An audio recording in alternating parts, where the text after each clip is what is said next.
오늘 마지막 뉴스입니다. 권익위, 김건희 여사 명품 가방 수수 의혹에 위반사항 없다. 자, 이제부터 공무원들, 마누라들 전부 다 뇌물 받으세요. 마누라는 처벌할 규정이 없으니까 아무 문제가 없습니다. 라고. 말이 됩니까, 이게? 이게 말이 돼? 권익위원장 누구야? 윤석열 친구야. 권익위 부위원장 검사 출신이에요. 권익위 부위원장. 국민권익위에서 김건희가 명품 가방을 수수해 청탁금지법을 어겼다는 비위신고 사건을 법 위반 사항이 없다. 법 위반 사항이 없다며 종결 처리했어요. 권익위 정승윤 부위원장. 이 사람이 누구냐? 기억나실지 모르겠는데 윤석열 캠프에 있었습니다. 이 사람이. 근데 어떻게 이런 거를 집어넣었다가 욕을 한 바가지를 먹고 여성 비하 이러면서 욕을 바가지로 먹었던 사건이 기억나시는 분도 계실 거예요. 그 인간이 이 인간이에요. 정승윤. 어떻게. 근데 얘가 그래가지고 쫓겨납니다. 해촉돼요. 그리고 다시 인수위로 또 쓱 들어와요. 인수위로 쓱 들어옵니다. 그리고 권익위 부위원장에 또 앉혀줘요. 검사 출신입니다. 권익위 위원장은 윤석열 대학 동기, 부위원장은 검사 출신. 자리 잡고 권익위 전원위원회에서 논의에 의결한 결과 청탁금지법상 김영란법이죠. 공직자의 배우자에 대한 제재 규정이 없기 때문에 김건희 여사에 대한 신고 사건을 종결 결정했다. 이제 앞으로 모든 뇌물 줄 사람들은 마누라한테 주십시오. 마누라한테 주면 안 걸립니다. 제재 규정이 없기 때문에. 유후! 좋아. 이제 뇌물 천국 되는 거야, 대한민국은. 말이 안 되는 게요. 대통령이에요, 남편이. 뇌물이죠. 뇌물이냐 아니냐는 대가성이 있느냐 없느냐입니다. 그런데 역대 판례를 보면요. 대통령은 웬만한 게 대가성이 인정이 돼요. 왜냐? 대통령은 할 수 있는 게 너무 많기 때문에, 힘이 너무 많아, 권한도 너무 많아. 그렇기 때문에 대통령 가까운 사람한테 준 뇌물을 대통령에게 준 뇌물로 볼 수밖에 없다는 거예요. 제3자 뇌물죄가, 윤석열과 한동훈이 박근혜를 감옥에 집어넣은 제3자 뇌물죄가 가장 확실하게 적용되는 게 대통령이에요. 안 그렇습니까? 자기들이 해놓은 거에 자기들이 걸려 넘어질 수밖에 없습니다. 최순실한테 준 건 박근혜한테 준 거다. 이렇게 얘기했잖아. 경제 공동체라는 말까지 만들어 가면서 했는데 이거는 마누라야, 마누라.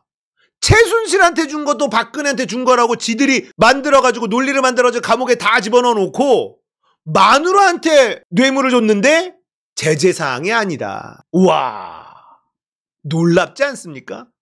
이제 앞으로 공무원 마누라한테 준 선물은 뇌물이 될 수가 없는 거예요. 마구마구 받으세요. 받으라는 거 아닙니까? 대한민국 뇌물의 천국으로 만들라는 거 아닙니까? 골 때린 새끼들이죠, 진짜. 여기에 가장 할 말이 많은 사람이 바로 이분입니다. 조국 대표.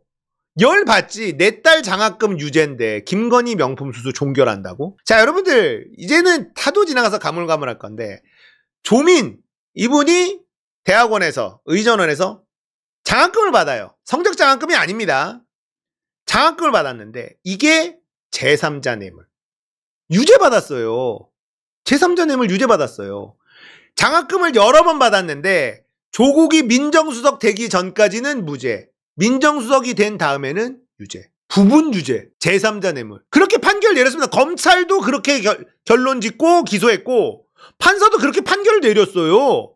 이상하잖아. 조국 제일 열받고 제일 큰 소리 낼 자격이 있는 사람 아닙니까? 조국에 대한 갈라치기가 워낙 많아서 조국 얘기하는 거가 조심스럽기는 해요. 근데 이 조심스러워하는 상황 자체가 내가 좀 짜증이 나. 우리가 조국 가족이 도륙당할 때 그렇게 함께 싸웠던 사람들인데 조국, 너 조국 지지하니?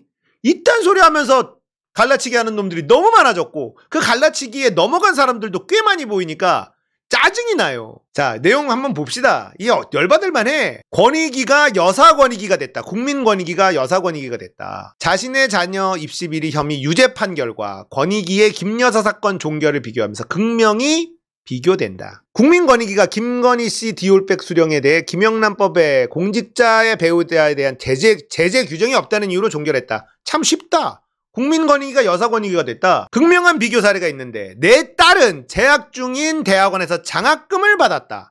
재판 과정에서 언론의 비난과 달리 성적과 무관한 장학금이었고 학내 절차 위반도 없었으며 공개 수여됐는데 김영란법에 공직자의 자녀에 대한 제재 규정이 없음에도 검찰과 하급식 법원은 공직자인 아버지가 그 액수만큼 재산상 혜택을 받았기 때문에 직접 받은 것과 마찬가지라는 이유로 기소하고 유죄 판결 내렸어요. 대단하지 않습니까? 딸이 받은 장학금이 김영란법 위반이란 거예요. 딸한테 준 게 아버지한테 준 거나 마찬가지다. 그렇게 해서 검찰은 기소를 했고 재판부 2심 재판부는 유죄 때렸어요. 맞아. 검찰하는 말이 맞아. 조국 네가 받은 거나 마찬가지야. 근데 김건희가 받은 거는 아무 문제가 없다? 이 개놈 새끼들이 진짜 말이 되냐고요.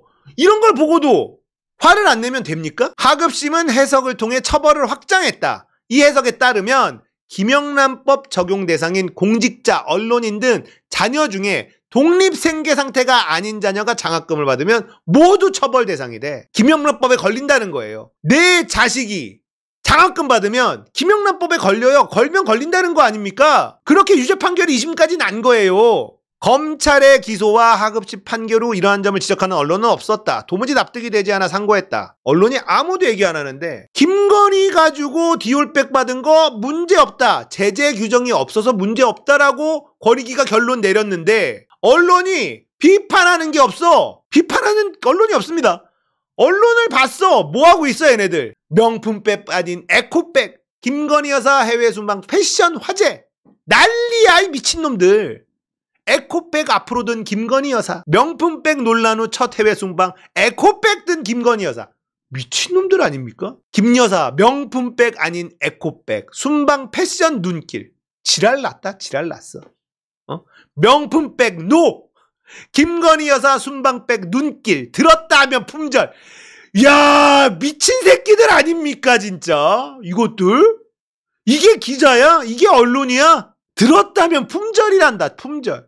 평소에도 애용하는 제품. 해외 순방 김건희 여사 에코백 눈길. 베이지 정장에 이번에도 에코백 들었다. 김건희 여사 순방길. 저번에 에코백 안에 명품백 있어가지고 걸렸잖아. 그건 기억 안 나니? 김건희 여사 베이지 정장에 이번에도 에코백 들었다. 좋겠다 좋겠어 아주. 검정 비닐봉지 들었으면 아주 눈물 흘리고 그냥 아주 똥을 질질 흘리겠어. 이게 언론이라니까. 바이바이 플라스틱 에코백 든 김건희 여사. 순방길 패션 눈길. 에코백 화제 뭐길래. 아유 씨. 에코백 아니라 재활용 쓰레기 봉투 하나 들고 갔으면 어떻게 됐을까 그냥. 재활용 쓰레기 봉투. 이거야. 바이바이 플라스틱 백. 바이바이 김건희. 윤석열 백 이런 거 써놓으면 좋겠는데. 이게 나라입니다 여러분. 이게 언론이고 이게 대한민국이에요. 아이고 진짜 환장할 노릇이죠. 자 여러분들 그냥 넘어갈 것 같습니까? 다 탄핵 마일짓이라고 봅니다. 국민들의 분노가 차곡차곡 쌓여가요. 차곡차곡 쌓여갑니다. 이슈로 덮고 있지만 분노는 쌓입니다. 트리거가 필요해요. 분노를 폭발시킬 만한 휘발성 있는 사건이 필요합니다. 근데요 지금 물고 빨고 해주는 언론들이 이렇게 많지만 이 언론사 내에서도 칼 갈고 있는 사람들이 있어요. 지금 JTBC 최상병 쪽에 진심으로 뛰어들고 제대로 취재하고 있고요.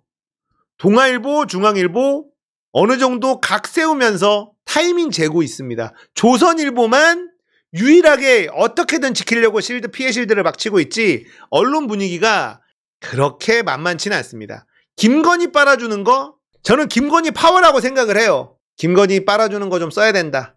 저는 개인적으로 그렇게 생각하고 바꿔야죠. 바꿀 수 있습니다. 우리가 누구야. 대통령을 피 한 방울 안 흘리고 그 어떤 폭력도 없이 평화적으로 탄핵시킨 게 우리야. 그게 우리라고. 다 이겼어 우린. 독재자가 들어왔어. 이승만 쫓아냈어 4.19 혁명으로. 질질 끌어내려서 추방시켰잖아. 박정희 왔어? 박정희는 아쉽게 김재규가 처단을 하긴 했지만 그 독재도 우리가 끝냈고 박정희 끝나니까 전두환이 왔네. 결국은 전두환도 우리가 굴복시켰어. 이명박 박근혜가 나라를 다 조져놨는데 박근혜는 탄핵까지 시키고 이명박도 감옥 보내고 다 보낸 사람이야 우리가. 우리가 그런 사람이야. 우리가 어떤 민족이냐. 절대 굴하질 않아요. 포기도 안 해. 그러니까 여러분들도 이 찍들 때문에 대한민국 너무 힘들다, 국민들 너무 개돼지가 많다, 이런 스트레스 받지만 결국 우리 국민은 포기하지 않아요. 그리고 결과를 만들어냈어. 여러분들 세계사에서요, 우리나라 같은 나라가 없어요. 우리나라처럼 핍박받는 백성이 매번 들고 일어나서 나라를 바로 세우고 한 적이 없습니다. 우리는 그런 민족이에요. 우리가 어떤 민족입니까? 배달의 민족이 아니라 우리는 그런 민족입니다. 포기하지 않아요. 결국은 다 원상복구 시킵니다. 그게 또다시 자꾸 뒤로 돌아가는 일이 반복돼서 그렇지. 하지만 이번에 바로잡아 놓으면요, 다시는 돌아가지 않습니다. 70대 이상이 지지하는 권력은 오래갈 수가 없어요. 국민과 싸워서 이긴 권력 대한민국 역사에 존재하지 않습니다. 70대 이상이 이 정권을 뒷받침해주고 있지만 이분들 계속해서 주님 곁으로 가고 계세요. 숫자가 줄어들고 있어. 우리가 원상복귀 시켜놓으면요, 오랜 기간 동안 제대로 굴러갈 거고, 그러면 대한민국 전 세계에서 제일 부러운 나라 될 수 있습니다. 그 길목에 역대 똥 중에 빅똥이 있어. 이거 치우는데 시간이 좀 걸리는 것 뿐입니다. 포기하지도 마시고 좌절하지도 마시고 역사의 흐름을 믿으십시오. 대한민국 국민을 믿으세요. 됩니다. 반드시. 바이바이 김건희 윤석열 백을 멜 날이 온다.